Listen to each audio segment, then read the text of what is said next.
దేవునికి స్తోత్రములు. మీ అందరికీ నా వందనములు. ఈరోజు దేవుని వాగ్దానము. నీ సహాయము వలన నేను సైన్యమును జయింతును. కీర్తనల గ్రంథం 18వ అధ్యాయం 29వ వచనం. మహాపరిశుద్ధుడును సైన్యములకు అధిపతి అయిన యెహోవా, మన తండ్రి అయిన యెహోవా మనతో సెలవిచ్చినదేమనగా, మన దేవుని సహాయం వలన మనము సైన్యమును జయించుతామని. యెహోవా యథార్థవంతుడు గనుక మనం అందరము యథార్థవంతులుగా ఉండాలి. తండ్రి న్యాయ విధులను లక్ష్య పెట్టాలి. మన చేతుల నిర్దోషత్వంను బట్టి తండ్రి మనకు ప్రతిఫలం ఇస్తాడు. శ్రమపడు వారిని మన దేవుడు రక్షిస్తాడు. మన చీకటిని వెలుగుగా చేస్తాడు. మన దేవుని సహాయం వలన ప్రాకారంలో దాటుతాము.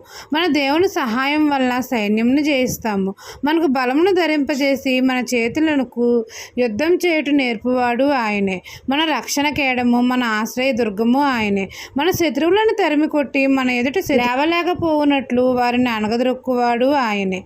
ఆయన సహాయం వల్ల మనం అందరము సైన్యంను జయిస్తాము.